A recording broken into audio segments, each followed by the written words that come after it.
সবার সামনে শিরিনকে উচিত শিক্ষা দিল রায়ান। আমরা এমনটাই দেখতে পারব আজকের পর্বে। বিস্তারিত জানতে ভিডিওটি দেখতে থাকুন। গল্পের শুরুতে দেখা যায় রায়ান নিজের ভালোবাসার মানুষকে অবশেষে ভালোবাসার কথা বলে দিয়েছে। পারুল তো এটাই শুনতে চাইছিল যে রায়ান কাকে ভালোবাসে, কার জন্য অপেক্ষা করে আছে রায়ান। অবশেষে সবটা শুনে নিয়েছে পারুল যে রায়ানের ভালোবাসার মানুষের নাম হল পারুল চক্রবর্তী। আর এটা শোনার পরেই পারুল তো ভীষণ খুশি হয়ে যায়, মনে মনে ভাবতে থাকে এই দিনটার জন্যই তো আমি এতদিন অপেক্ষা করেছিলাম, আর আজকে অবশেষে এই দিনটা চলে এসেছে। কিন্তু রায়ান খুব ভেঙে পড়েছে। পারুলকে বলে তুই আমাকে দিয়ে না বললেও পারতিস, পারুল তুই জীবনে যা যা চেয়েছিস সবকিছু পেয়েছিস তো, আর কোনো দুঃখ আছে বল? কিন্তু আমার অনেক দুঃখ, তুই তো সেটা বুঝতে পারবি না। তখনই পারুল বলে তুই কেন এইভাবে ব্যাপারটাকে ভেবে দেখছিস, জানিস আমি তো তোর সাথে আছি, বল আর কি চাই? এত সমস্ত আপদ বিপদে আমি সব সময় তোকে সাহায্য করেছি আর করব। রান তখন বলে পারুল সাহায্য করেছি আর করব সেই বিষয়ে প্রশ্ন আসছে না, তুই ভেবে দেখ তো জীবনে যা চেয়েছিস। সেনের আগল থেকে কলকাতা এসেছিস, ব্রাইট মাইন্ডসের মতো একটা বর্ষর ইউনিভার্সিটিতে পড়াশোনা করেছিস, ইউনিভার্সিটি টপার হয়েছিস, তারপরে পিওর লাইফের মতো এত বড় একটা কোম্পানিতে চাকরি করছিস, আর তারপরে তুই নিজে একটা কোম্পানি তৈরি করে ফেলেছিস। কিন্তু আমি আমার কপালে সবসময় জুটেছে সান্ত্বনা পুরস্কার, আমি কি নিজে কিছু করতে পারি না? আমার কি নিজের কোনো কিছু করার অধিকার নেই? কারণ তুই কেন করলি আমার সাথে এমনটা? আমি চেয়েছিলাম জীবনে একটা সাকসেস পেয়ে তারপরেই তোকে ভালোবাসার কথা বলবো, তুই এইটুকু অপেক্ষা করতে পারলি না, তোর এত তাড়াহুড়ো ছিল না, এবার তো শান্তি হয়েছে তো? পারুল বুঝতে পারে রায়ান এতটাই রেগে গেছে, রায়ানকে সামলানো এখন তার পক্ষে সহজ নয়। রায়ান তখন ভাবে পারুলকে তো আমি নিজের যোগ্যতা প্রমাণ করে ভালোবাসার কথা বলে দিতাম, কিন্তু অপেক্ষা সহ্য হল না, এখন এবারে আমি কি করব? আমার জীবনে তো আর কোনো টার্গেটই থাকল না, আমি তো শেষ হয়ে যাব। পারুল তখন বুঝতে পারে রায়ান ঠিক কতটা ভেঙে পড়েছে। তাই রায়ান বলে তুই একদম চিন্তা করিস না, তোর যা যা স্বপ্ন আছে সবকিছু তোর পূরণ হবেই, কিন্তু তুই আমার সাথে একবার ভালো করে কথা বল।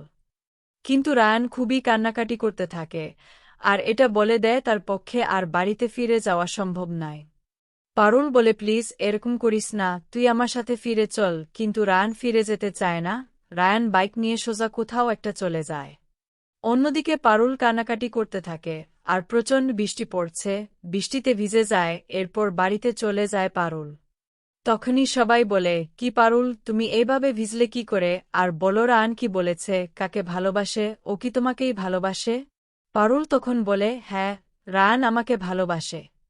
আর এই কথা শোনার পরে বাড়ির প্রত্যেকেই খুবই খুশি হয়ে যায়, তারা জানত যে এরকম কিছুই হবে, কিন্তু স্বীকার করত না। পারুল বলে পিসিমনি আমি রায়ানের ভালোবাসা পেয়েও হারিয়ে ফেললাম। পিসিমনি বলে এমন কথা কেন বলছিস, রায়ান তোকে খুব ভালোবাসে, আর ভালোবাসতে গিয়ে হারিয়ে ফেলার প্রশ্ন কেন আসছে? পারুল তখন বলে কারণ আছে পিসিমনি, সবকিছু আমার জন্যই হয়তো শেষ হয়ে যাবে, আর আমি চাইলেও কিছু করতে পারব না। পিসিমনি বলে একদম এরকমটা বলবি না, কি হয়েছে আমাকে খুলে বল।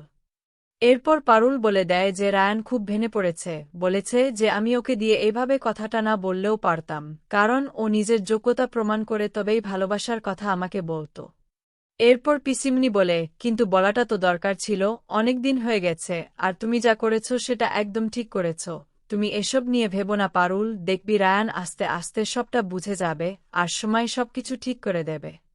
এদিকে রায়ান তার বন্ধুর বাড়ি গিয়ে ড্রিঙ্ক করতে থাকে, তখনই বন্ধু বলে রায়ান আজকে দেখেছিস তো কি অবস্থা হয়েছে, তোকে আগেই বলেছিলাম তুই যদি আমার কাছে থাকতে আমাকে ভালোবাসিস তাহলে কিন্তু তোকে এত কষ্ট পেতে হতো না, ওই পারুল তোকে কষ্ট দেয়, তুই কি সেটা জানিস?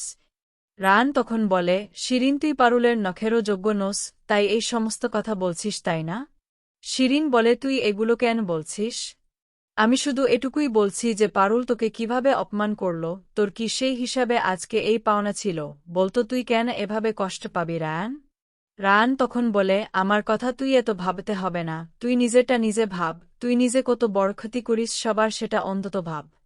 এরপরেই রায়ান ড্রিঙ্ক করছিল, ড্রিঙ্ক করতে করতে গ্লাসটা পুরো ঢেলে দেয় শিরিনের মাথার উপর, আর সেদিন তো খুব রেগে যায় পারুলের কথা ভেবে, রায়ান সেখান থেকে বেরিয়ে চলে যায়। অন্যদিকে পারুল ভাবে যে যেভাবেই হোক রায়ানকে বাড়িতে ফিরিয়ে আনতে হবে, রায়ান কোথায় যেতে পারে সে সম্পর্কে পারুলের জানা ছিল, এই জন্য বেরিয়ে পড়ে।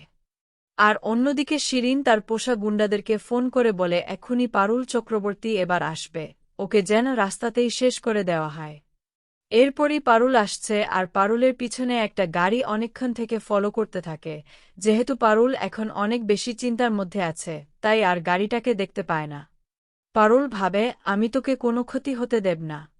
এর মাঝখানেই গাড়িটা আর একটু হলেই ধাক্কা মেরে দিচ্ছিল, তখনই রায়ান এসে পারুলকে বাঁচিয়ে নেন। এরপর পারুল বলে চল তোকে বাড়ি ফিরিয়ে নিয়ে যাই, আমি এখানে এসেছি। রায়ান বলে আমি ফিরে যাব না, তুই ফিরে চলে যা, কেন আমাকে এইভাবে ডিস্টার্ব করছিস, ভাব তো কি লাভ আছে, আমি তো এটাই বুঝতে পারছি না। পারুল বলে দেখ যা হওয়ার হয়ে গেছে, তুই দয়া করে ফিরে চল, কিন্তু রায়ান কোনোভাবেই ফিরে যেতে চায় না। এর মাঝখানেই রাস্তায় হঠাৎ করে গাড়ির পর গাড়ি জ্যাম লেগে যায়, চারদিকে বিশৃঙ্খলা তৈরি হয়। সেই উত্তেজনার মধ্যেই রায়ান নিজের নিয়ন্ত্রণ হারিয়ে ফেলে এবং পারুলের উপর হাত তোলে, তাকে মারধর করতে শুরু করে।